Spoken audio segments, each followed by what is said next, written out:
വെളുത്തുള്ളി സാധാരണ ഭക്ഷണ വിഭവം എന്നതിലുപരി ഒട്ടേറെ ഔഷധ ഗുണങ്ങളുള്ള ഒരു സൂപ്പർ ഫുഡാണ്. വെളുത്തുള്ളിയുടെ സവിശേഷമായ ഗന്ധവും ഗുണവും നൽകുന്നത് അതിലെ തൊലിയിൽ അടങ്ങിയിരിക്കുന്ന അല്ലിസിനാണ്. ഇനി എളുപ്പത്തിൽ തൊലി കളയാനുള്ള 2 മാർഗങ്ങൾ കാണിച്ചു തരാം. ആദ്യമായിട്ടുള്ളത്, കുറച്ച് ചൂടുവെള്ളത്തിലേക്ക് വെളുത്തുള്ളി അല്ലികൾ ഇട്ട് വയ്ക്കുക. ഒരു 10 മിനിറ്റോളം ഇത് റെസ്റ്റ് ചെയ്യാൻ വെച്ചതിന് ശേഷം നമുക്ക് എടുത്ത് അതിൻ്റെ തൊലി കളയാം. അതിനു മുന്നേ ഞാൻ എങ്ങനെയാണ് തൊലി കളയുന്നത് എന്നാണ് കാണിക്കുന്നത്. ഞാനിങ്ങനെ വെളുത്തുള്ളി എടുത്തിട്ട് അതിൻ്റെ നടുവിൽ പൊന്തി നിൽക്കുന്ന ഭാഗത്ത് ഒരു ചെറിയ രീതിയിൽ കത്തി കൊണ്ട് മുറിച്ചു കൊടുക്കും. എന്നിട്ട് വളരെ ഈസി ആയിട്ടാണ് തൊലി കളഞ്ഞെടുക്കുന്നത്. ഇങ്ങനെ തൊലി കളയുമ്പോൾ പെട്ടെന്ന് തന്നെ നമുക്ക് തൊലി കളയാം. ഇനി നമുക്ക് വെള്ളത്തിലിട്ട് വെച്ച വെളുത്തുള്ളി എടുക്കാം. എന്നിട്ട് നന്നായി തിരുമ്മി എടുക്കണം. അങ്ങനെ ചെയ്താൽ വളരെ എളുപ്പത്തിൽ തന്നെ കൈകൊണ്ട് തന്നെ കത്തിയില്ലാതെ നമുക്ക് തൊലി കളഞ്ഞെടുക്കാവുന്നതാണ്. ഈ രീതി വളരെ എളുപ്പമുള്ള രീതിയാണ്. പിന്നെ വെളുത്തുള്ളി നന്നായി എണ്ണയെല്ലാം പുരട്ടി വെയിലത്ത് വെച്ച് ഉണക്കി നമുക്ക് തൊലി കളഞ്ഞെടുക്കാം ഈസിയായി. ഇനി നമുക്ക് ഈ വെള്ളം കളയേണ്ട ആവശ്യമില്ല. നമുക്കത് ചെടികൾക്ക് ഉപയോഗിക്കാവുന്നതാണ്. ഈ വെളുത്തുള്ളി തൊലിയും അതിൽ ഉള്ള ഈ വെള്ളവും നമുക്ക് ചെടികൾക്ക് നല്ലൊരു ഫെർട്ടിലൈസറായിട്ട് ഉപയോഗിക്കാൻ പറ്റുന്നതാണ്. ഇതെങ്ങനെയാണ് ഉപയോഗിക്കേണ്ടതെന്ന് നോക്കാം. ഇത് നമ്മുടെ ക്രീപ്പർ പ്ലാന്റ് ആണ്. ക്രീപ്പർ പ്ലാന്റിൻ്റെ ഇലകളൊക്കെ പുഴുക്കൾ തിന്നാൻ തുടങ്ങിയിട്ടുണ്ട്.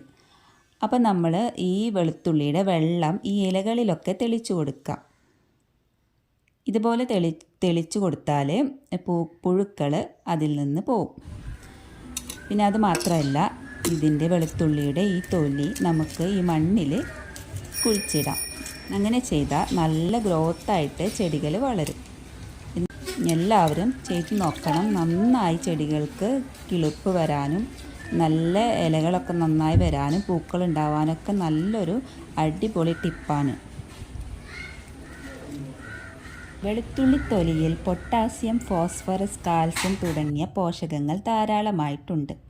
വെളുത്തുള്ളിത്തൊലി വെയിലത്ത് വെച്ച് നന്നായി ഉണക്കി പൊടിച്ചെടുക്കുക. ഈ പൊടി ചെടിച്ചട്ടികളിലെ മണ്ണിൽ കലർത്തുന്നത് ചെടികൾക്ക് മികച്ച വളമായി പ്രവർത്തിക്കും. ചെടികൾക്ക് ഉത്തമ വളമായി വെളുത്തുള്ളിത്തൊലി ഉപയോഗിക്കാവുന്നതാണ്. കീടങ്ങളെ അകറ്റാൻ വെളുത്തുള്ളിത്തൊലി ബെസ്റ്റാണ്.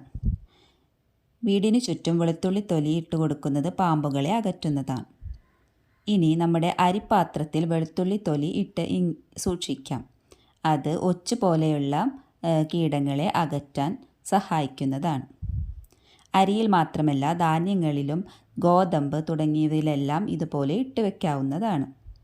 ഒരുപാട് കാലം ഒച്ചു കൊത്താതെ നമ്മുടെ അരി നല്ല രീതിയിൽ തന്നെ നമുക്ക് സൂക്ഷിച്ചു വെക്കാവുന്നതാണ്.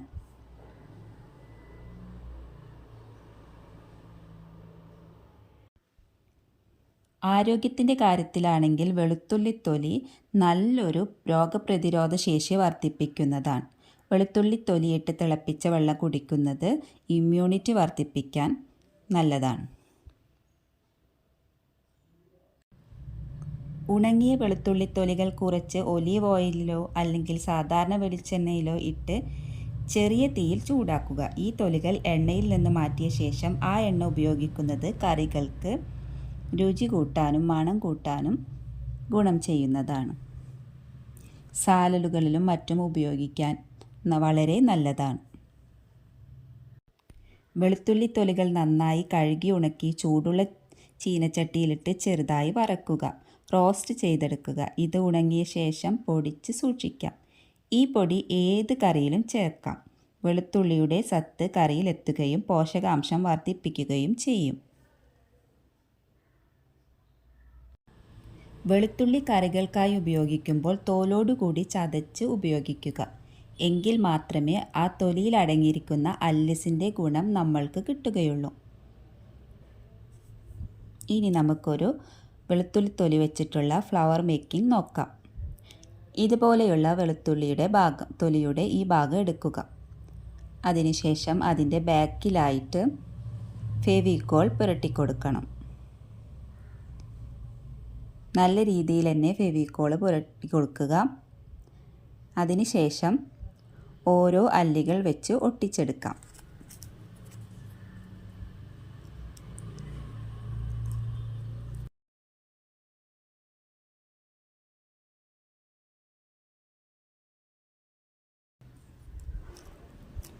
അല്ലികൾ ഒട്ടിച്ചെടുക്കുമ്പോൾ വളരെ ക്ഷമയോടുകൂടി ഒട്ടിച്ചെടുക്കുക, അല്ലെങ്കിൽ അടർന്നു പോരും. നമുക്ക് നല്ല ടേബിൾ ഡെക്കോറായിട്ട് ഉപയോഗിക്കാൻ പറ്റുന്ന ഒരു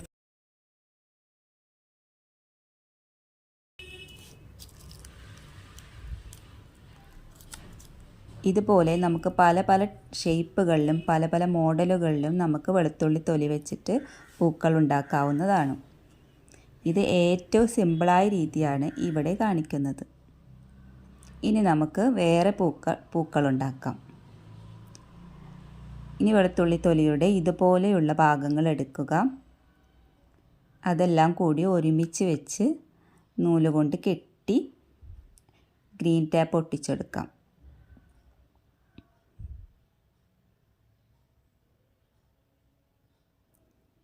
നമ്മുടെ ഇഷ്ടത്തിനനുസരിച്ചിട്ട് വേണം ഇതെല്ലാം അറേഞ്ച് ചെയ്തെടുക്കാൻ. വളരെ എളുപ്പത്തിൽ ഉണ്ടാക്കാൻ പറ്റുന്ന ഒരു ഫ്ലവർ മേക്കിംഗ് ആണ്.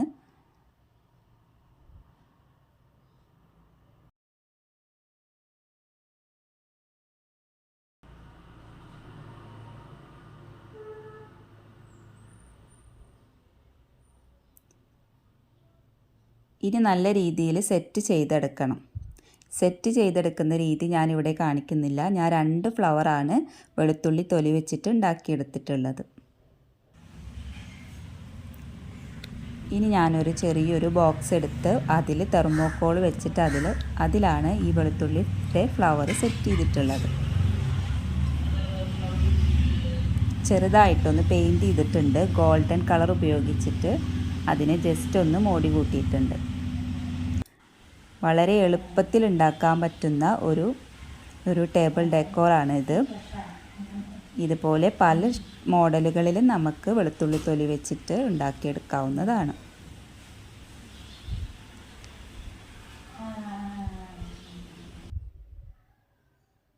പാചകത്തിൽ എനിക്ക് വലിയ കഴിവൊന്നുമില്ല. എന്നാലും ചെറിയൊരു വെളുത്തുള്ളി അച്ചാർ കൂടി ഈ വീഡിയോയിൽ ഉൾപ്പെടുത്തുന്നുണ്ട്. നല്ലെണ്ണ ഒഴിച്ച് വെളുത്തുള്ളി നന്നായി വഴറ്റിയെടുക്കുക. വെളുത്തുള്ളി കോരി മാറ്റിയതിന് ശേഷം അതിലേക്ക് ഇഞ്ചിയും പച്ചമുളക് അരിഞ്ഞതും കൂടി വഴറ്റാം. ഇവിടെ പാചകം ചെയ്യുന്നത് എൻ്റെ മദർ-ഇൻ-ലോ ആണ്. ഇനി ഇതിലേക്ക് മുളക് പൊടി, മഞ്ഞൾപ്പൊടി, അച്ചാർ പൊടി, ഉപ്പ്, വിനീഗർ എന്നിവ ചേർത്ത് നന്നായി ഇളക്കുക. അതിലേക്ക് വെളുത്തുള്ളി ചേർത്ത് കൊടുക്കാം. തിള വരുമ്പോൾ കായപ്പൊടി ചേർത്ത് മിക്സ് ചെയ്യുക. വളരെ ടേസ്റ്റി ആയൊരു അച്ചാറാണ് ഇതിലിപ്പോൾ കാണിച്ചിരിക്കുന്നത്. വളരെ എളുപ്പവുമുണ്ട്.